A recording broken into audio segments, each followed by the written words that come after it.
It's the Kyle Hyman Show on Redeemer Radio.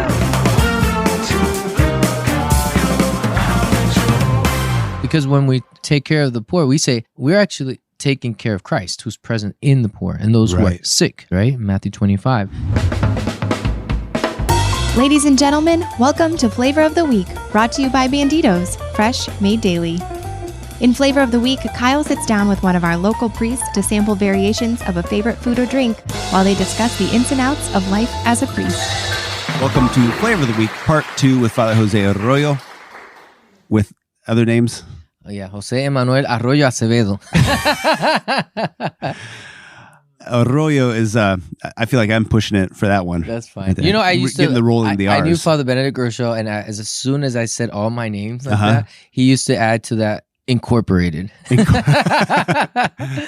fine. Father Benedict, that's a whole nother story. Oh yeah, man, he's awesome. Do you think he'll be canonized? I think so. I mean, he definitely was the holiest person I got to meet personally. Yeah, I was his caretaker, so I knew him very, very well. For a year, I was with him from the morning until I put him to bed. So it was. For those that don't know, aren't familiar with Father Benedict Gershaw, what's the 30-second bio? He's a Franciscan friar of the. He was a Franciscan friar of the Renewal, who lived with Father Solanus Casey in Huntington when he was a teenager and became a Capuchin in New York, and eventually a psychologist, worked with the clergy that were in need, worked with the poor, the needy, the children, and eventually died in New Jersey with the Little Sisters of the Poor. Very holy life and just amazing. So had an impact on a lot of people. A lot. Really inspired a lot of people. Really. Didn't he start the Franciscan Friars? He was the main founder. There are 8 of them from 2 different provinces of Capuchins, New York, New England, and New Jersey. Yeah, but he's... And how many are there now? Do you have any idea? There should be like 150 to 100 or 200, I would say. And plus the sisters. Plus the sisters. Yeah. That's right, yeah. All right, well, we did the Greek yogurt last time. Yes. What yogurt do you want to tackle this time? I feel like we should do the 2 strawberries back to back. Okay. So either save those for the end or we can do one right now and... The next one. Well, we'll do that for the end then. Okay. All right. Grand finale. Expensive versus cheap. We'll see. We'll see which one wins. So we'll do the blueberry? Yes. Okay. Blueberry. All right. There's also there's so many options. I was looking at all these yogurts. It's like, I don't know. There's low fat. There's 0 calorie. There's Greek. And this is made with real fruit. Yeah. So it's got that going. Mountain blueberry. Oh. They didn't even get these out of fields. They got them out of mountains. Do you think to put mountain blueberry on there, did you have to get them from the mountains? No, I mean it's possible, but to say where it's made, I don't think so. Probably made in Nebraska. Yeah, well, it's possible. Maybe they just cheat somehow. Yeah. Some guy's last name is Mountain, and so they could just call them mountain blueberries. This is less thick. It's a lot thinner. Yeah, it's a lot thinner. Yeah. Do you have a preference? The thick over the thin? Well, I like the thick. The previous one, I guess I prefer that, but both are fine. This one's chunkier. Yes. Like the fruit chunks in it. And it's kind of sweeter, I think. Yeah. So I find it sweeter. Yeah, sometimes it's just very, very sweet. I would just have a little bit, but yeah. Same amount of calories. I don't know what that means, but I was wondering if like one is less sugar in it. I don't know. I'll bet the other one has less sugar, but this definitely is sweeter. 17 grams of sugar versus 20. So yeah, it's got a little more sugar in it, but I like both. Mm-hmm. I like blueberry. Oh, I just got a big chunk of blueberry. That's good. That's awesome. When it has the fruits in there. Yeah. All right, Father Jose, we talked a little bit about growing up in Puerto Rico and some time discerning with Franciscans. Yep. Now you're here in the diocese. Meanwhile, I know that you have a passion for the missions, that you have spent time doing mission work, and even still recently you've been doing some mission trips. Yes. And maybe I'm assuming when we talk about missions, there's always domestic missions, but a lot of this is out of country. Sure. And actually, you and I both share an experience in Honduras with the Missionaries of Christ.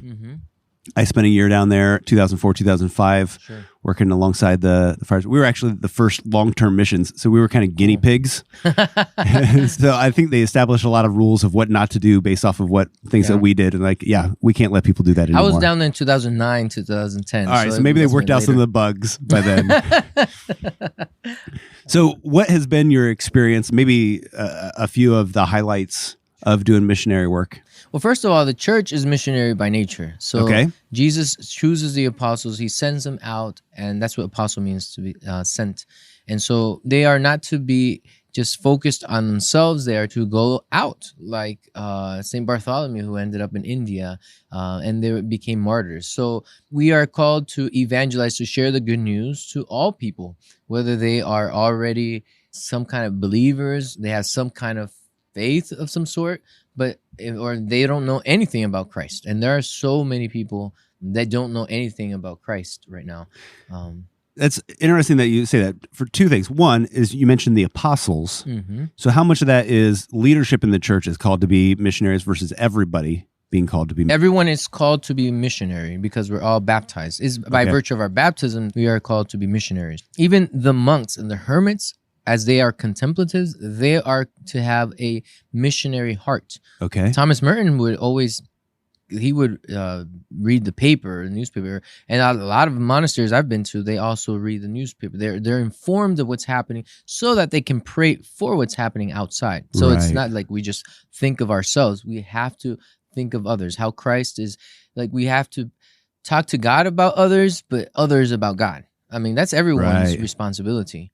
But of course, the hierarchy, the bishops, it's their responsibility as heads of the dioceses and as successors of the apostles to do that, to be missionaries, to teach, to educate. But also, they form the priests, and the priests form others, the deacons, the religious, they form other lay people. And now, with lay people being able to study, they're able to get even doctorates and form other lay people, and even priests, because Scott Hahn isn't a priest, and he often gives workshops to the clergy, etc. So there's, Bishop Barron, Robert Barron, who was the seminary rector in Mundelein in Chicago, who ended up as auxiliary bishop of in Los Angeles, California. Mm-hmm. So he is a missionary in another aspect through social media.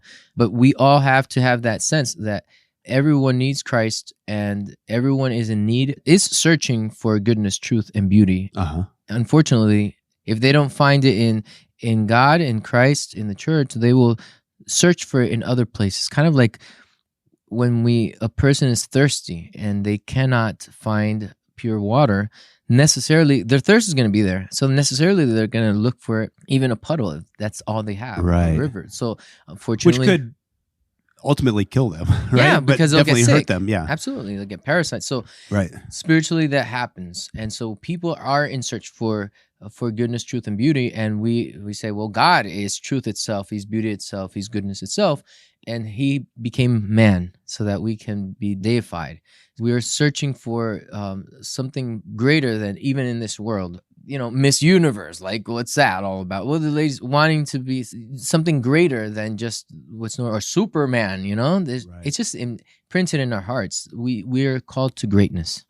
So far, whenever you're describing missionary work, it seems to be within the context of what I might call evangelization. And you're talking about sharing the love of Christ with other people. I think typically whenever we think of missionary work, we think of acts of service. We think of helping the poor, building something, building houses or repairing things or whatever. How do you see these as similar, related, unrelated, misinterpreting, misappropriating, both and? What's maybe missionary versus evangelization? Okay, so both, first of all, God becomes man. So that's the incarnation. That's the foundation of our Christian spirituality. We are to understand the spiritual aspect and the material aspect. So the evangelization is to proclaim Jesus and to help others become His disciples, right, and make others become His disciples as well. So we evangelize in that sense. And any missionary endeavor should always have that spiritual aspect, that spiritual goal to help others become sons and daughters of God through baptism and become Jesus' disciples. That's the spiritual aspect. But then there's the material aspect. If you're going to go into another country that is very poor, you better bring help. You better bring some kind of material help. So food, medicine. So if you can bring doctors and medical help, That's very helpful. So once you feed a person, then they're able to think of what you're talking about, the gospel. If they're hungry, if you have to go to the bathroom, right, or it's different needs, you're like, I don't have time for you right now, right now. But if you take care of their needs, their physical needs, the material needs, then they're willing to listen. So Jesus multiplied bread, and the fish, right? So he evangelized, but he also provided material goods so that they're able to eat. Therefore, it's both. They're related. So it's not to take care only of the material needs. That's the difference between philanthropy and charity. Philanthropy is love of mankind. But you can be an atheist and take care of other people and help financially. I mean, some people leave their money to animals, for crying out loud. Like, really, like they are in need, so let me help. But that doesn't have a spiritual aspect to them necessarily. Charity does. Charity is to love God above all things and your neighbor as yourself for the love of God. For the love of God. That's why you're helping. So there's a whole different dimension. So and you can't just do the spiritual aspect and ignore, because you can't ignore if they're hungry. It's your responsibility to feed them if you're able to. If they're cold, bring them something to cover them. And they are related, and you can't love God who you do not see if you do not love your neighbor who you do see. Right. So they go together. And it's all founded on the spirituality of the incarnation, the reality that God becomes man, flesh.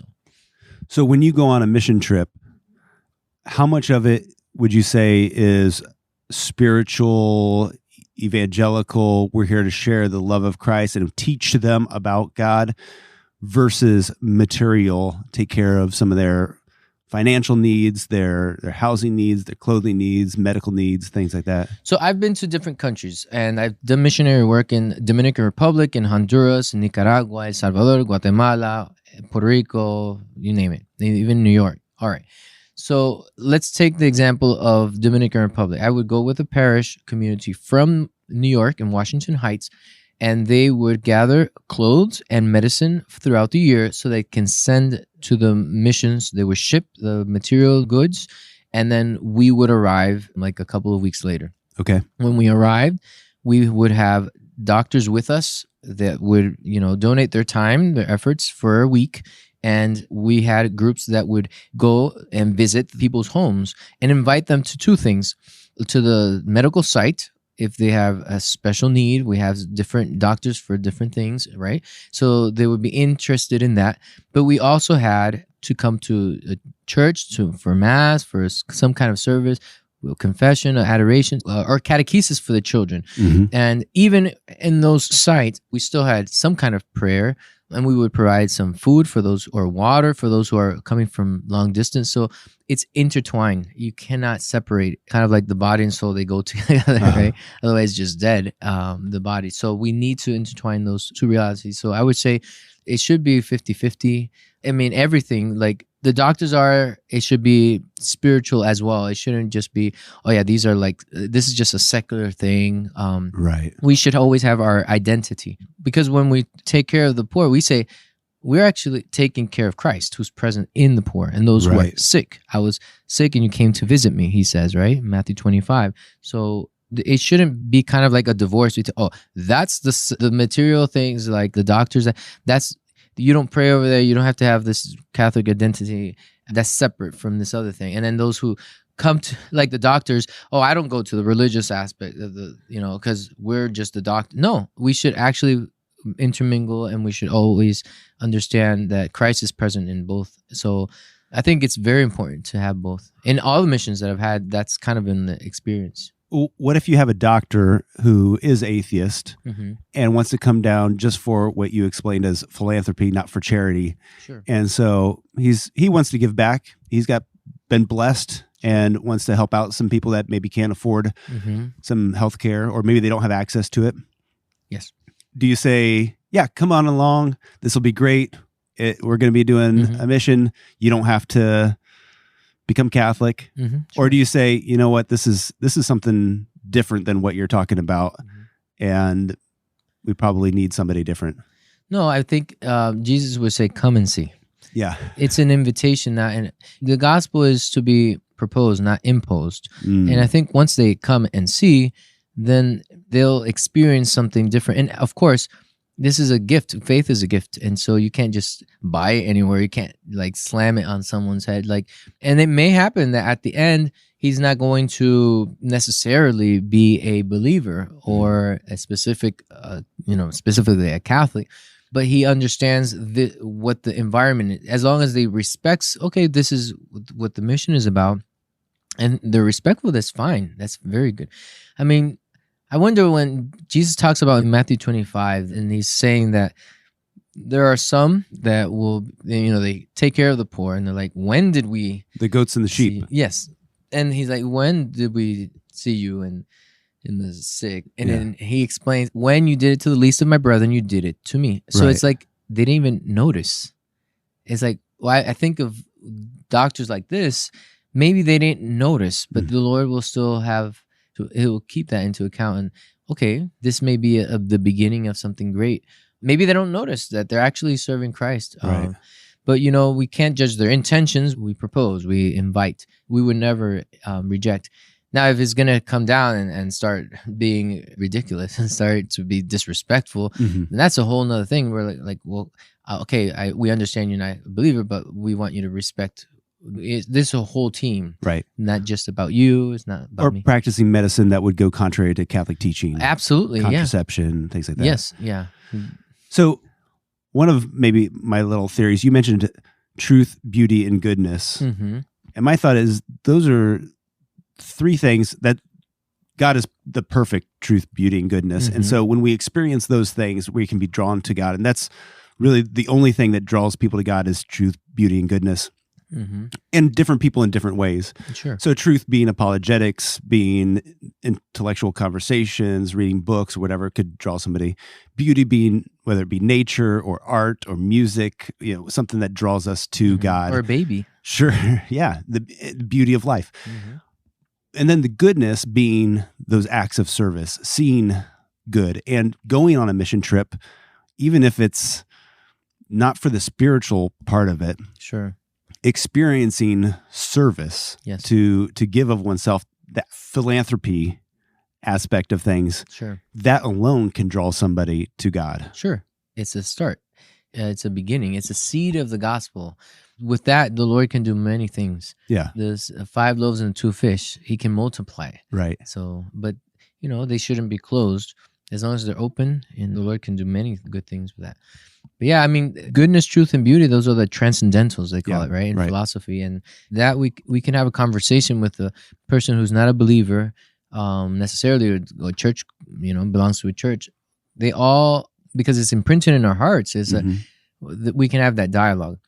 The thing is that we all experience it. We all experience it at some point, and it's something that we just know, we recognize. So of the places that you've been, where would you say has been the place with the most spiritual poverty, and where has been the place with the most material poverty? Spiritual poverty. I want to say, I remember when I worked in New York, and there was the Children's Village, the same very place. What part of New York? Dobbs Ferry, New York. So that is Westchester County. Okay. Up north of the city, north of the Bronx. Okay. So Yonkers is already Westchester County, above the borough of the Bronx. Right. In Dobbs Ferry, that's where Father Benedict Rochelle actually did his work as a newly ordained priest. And there are children there that are from the city who have, they're comfortable, I guess, materially, but their family is really a mess, and they're emotionally disturbed, and they're removed from their homes.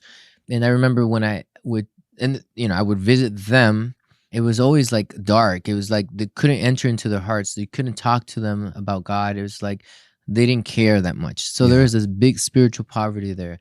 Whereas in the same place, most people don't know, but the undocumented minors, one of the places is there that they're sent until their cases are being seen. And they suffer more materially. Sure. Yet spiritually, I was able to enter immediately. If I knocked on the door and they didn't know I was coming or whatever, they were still very hospitable. If they were watching a movie, they would stop what they're watching and give the attention to the priest. And we'd talk about the rosary, because a lot of them do come from Catholic families, as opposed to the city kids that were not necessarily from Catholic tradition or Christian tradition. So I guess the material aspect, the spiritual poverty would have been, I think, in New York. Yeah. And then the material poverty, I would say Honduras is one of the poorest countries, and that definitely was the case. Yet their sense of hospitality is so rich. Their kindness, also in Mexico and Dominican Republic, is just beautiful how they would receive us, and with the few things that they had at home, they would just provide the best for the missionaries, those who were guests. They may have only a few eggs, and they would make sure that the missionary guests actually would eat from the eggs. It's just amazing. Yeah. So, yeah. All right. Well, we got a lot more to talk about. Different ministries that you're doing locally, including visiting people in prison and everything like that. Also, we got more yogurts to try. What do you think of this blueberry here compared to the Greek? You gave the Greek raspberry an A+. Yes. What do you think of the blueberry? This is like an A or a B+. I mean, it's close enough. A or B+. Can we just settle on an A-? Okay, A-. Okay. Because it is good. It is good, yeah. But you like the thicker better? Or I think was it so, the yeah. flavor better? I like that it's both? thicker. The other one was thicker, and it wasn't as sweet. This one is thinner and it's kind of sweeter. So yeah. All right.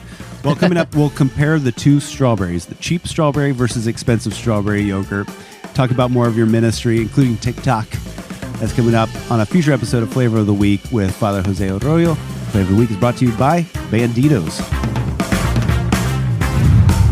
To join my email list and get a free MP3 of a song I wrote about fanny packs, text fanny pack to 44222. And until next time, remember to leave room for the Holy Spirit.